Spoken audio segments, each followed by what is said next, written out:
So this date from Chian and Myron is absolutely insane. Let's dive into it. You know, like it's supposed to be a partnership. No, it's not a partnership.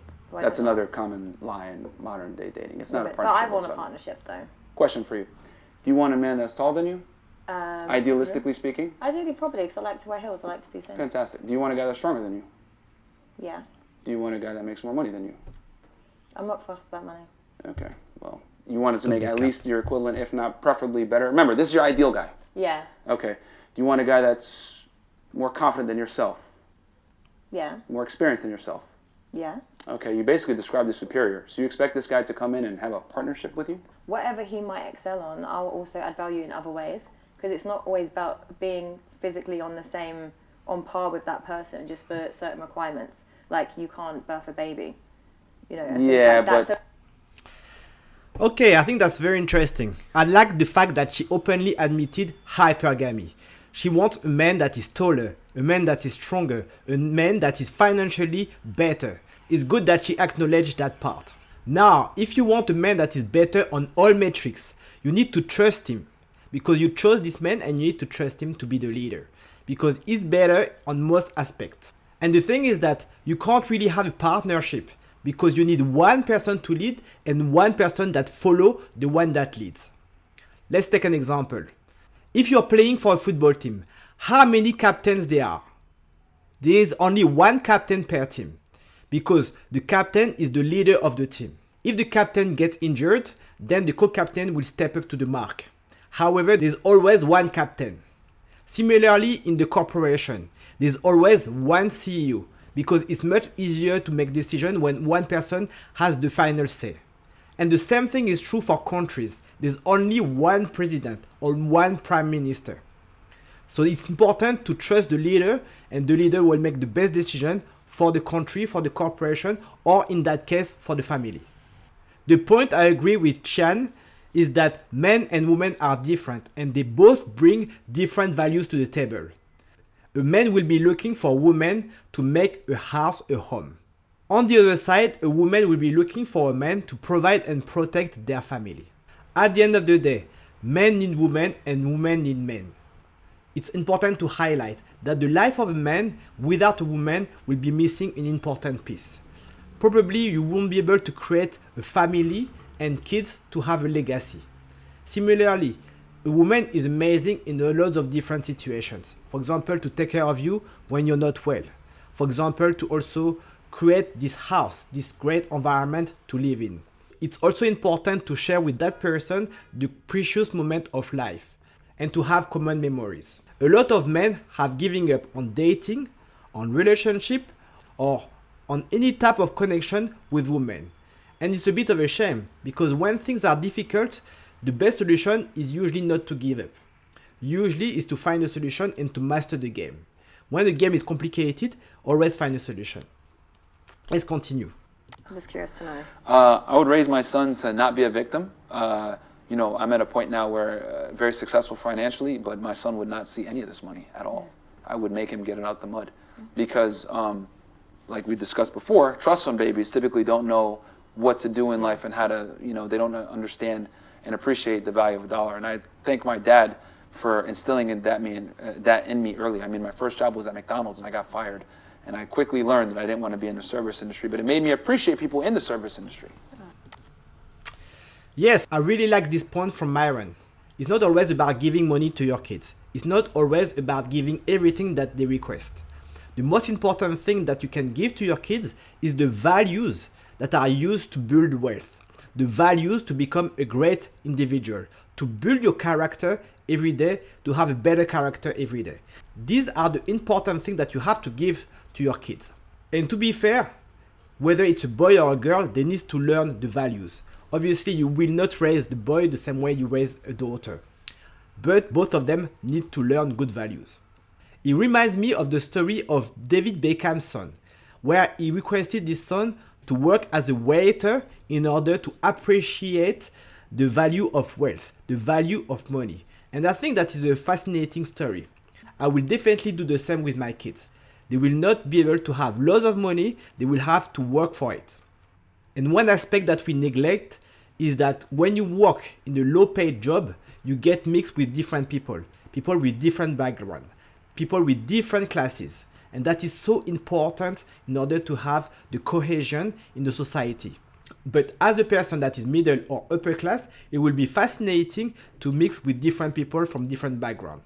And this is what used to happen during what we call the military service or the draft in the US.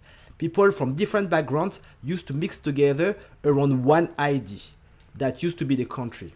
But it's important to meet with different people from different backgrounds and different classes. Okay, let's continue. Okay, so how are you adapting to me right now? You want me to be honest? Yeah, of course. Okay, I would I say... want the code now, and then I'll ask the code again Wow. by the end of it. Yeah, I would say recreational use only. Ooh. So what's like how many codes is there? Well, it depends on the girl. You know, if you deal with a girl that's younger, that's in her prime years, well, you got to understand that she's more, inclined to look for fun. If you're dealing with a girl that is in her mid-20s, a lot of times she might be pursuing, it depends on the girl, but she might be pursuing some type of stability or some security, and you got to play at that angle. Or if you deal with a girl that's a little bit older, late 20s, 30s, and up, 9 out of 10 times she's going to... Wow. I think Chian just missed recreation use only. That's very crazy. I don't even know how Myron can say that in front of her and she doesn't react to it. I think she just missed the point. Recreation used only means that she will only be used for sex. She will never be entitled to relationship or hope of a long-term engagement. Wow. Myron is definitely not interested in this woman long-term. On one hand, describing someone in front of them as recreational use only is very rude. On the other hand, you can admire the honesty of directly telling what he expects upfront. I think the society will be a better place if men especially can disclose upfront their expectations. If they do not want a serious relationship, they need to disclose it as early as possible. This is actually quite fun. Let's continue. The feels and not the reals. What a girl is supposed to do is come into a man's life, see where he's deficient. Okay, I noticed that you like to go to the gym at this time. I'm going to make sure that you have a protein shake with as many grams of protein as you need. Just get a PA. I'm going to make sure that's done, and I'm a deductive problem solver. I'm able to be observant, because that's women's gift, is being observant of social situations. That's why women are socially superior to men. Oh, I thought you were going to say that's sexist. Okay. It's never sexist when a guy mentions something about a woman that's positive. So a woman's job is to use that social calibration that they have, that they're superior to men in, and be able to be like, okay, this guy's deficient in this and deficient in this, etc. Let me come in, compliment, make this guy operate. He's already operating at 95%. I'm going to get him to 102. And when you're at a high level already, that extra 2, 3, 4, 5% is what helps you beat the competition. This guy is dangerous. I totally agree with Myron on this point. But he specifically talks about the top 10 or 5% men again. That's a great advice for women that want to date very high value men. But I don't think that necessarily this is a great advice for all the women.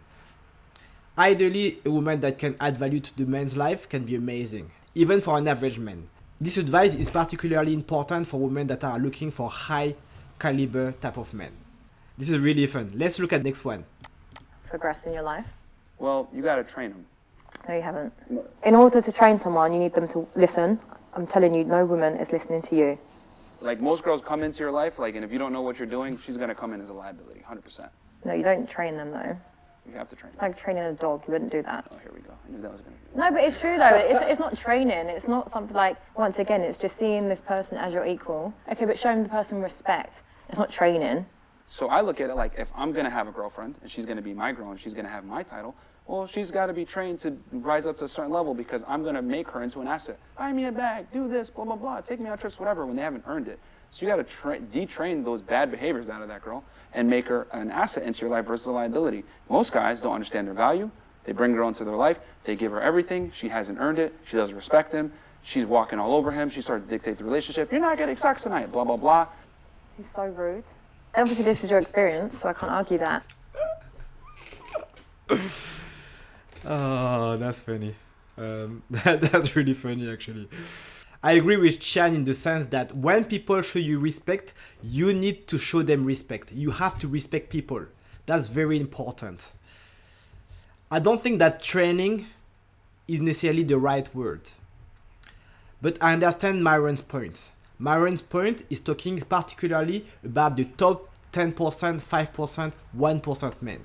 These men, in order to compete, to become the best version of themselves, what they need to do is to play this little margin of improvement. When you can go from 95% to 96 to 97 to 98, that allows you to beat the competition. And the competition is very high, very intense at the very top of the pyramid of the economic social order.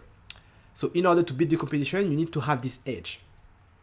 I don't think this is necessarily the best advice for all men. This is a good advice for men that are at the top already, but for the average man, to try to train the woman, I don't think that will work really well. Because most men today can't be the provider or the protector of their family. So how are they going to train the woman? So women by default will be a liability because men have to provide and protect. So women are going to consume some of the resources that the man is providing.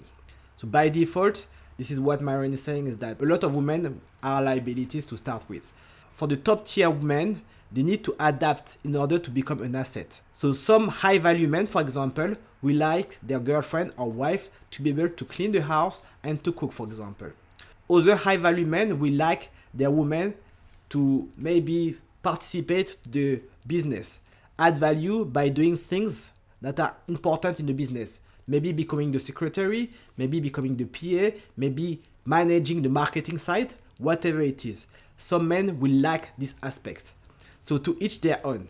Most women that want to come in the life of a high value man will have to adapt somehow. Okay, let's look at the last extract. Men will say that they like women that have ambition to start. It's what makes... It's a lie to get laid. No, I wouldn't say it's even a lie. It's a lie to Like, get laid. it's not, because for me, like, whenever, like, I've dated and stuff like that, a lot of men say they like the fact that I am ambitious, that I have a They want to career. get laid. No, but I'm saying, in general, a lot of men get irritated, like, nowadays, like, so you're dating all these women, and you're going to say, all these women do this, is they do nothing and they expect. But that's the qualities that a traditional woman would bring. She'd want a man to do things for her, so... But here's the thing. She complements that man's life. That's spot on from Myron. It's a lie to get laid. Most men, and especially most high value men, don't care about a woman's ambition. So especially the men that are in the top 5%, top 1%, they usually don't care about a woman's ambition. Obviously, they will care about her ability to be a good wife, a good mother, potentially her ability to raise good kids, and obviously it's a good asset if the woman is smart. Smart in the way that she conducts her life, but it doesn't necessarily mean that she needs to be extremely ambitious, professionally speaking.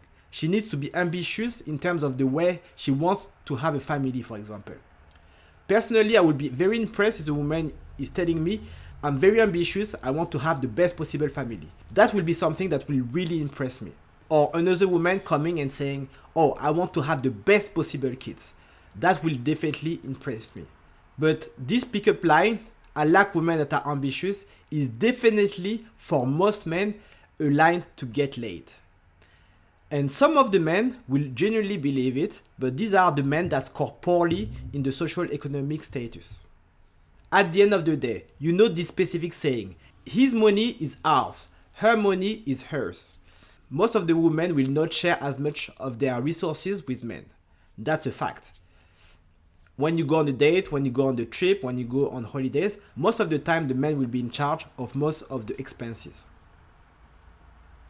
Don't miss part 2.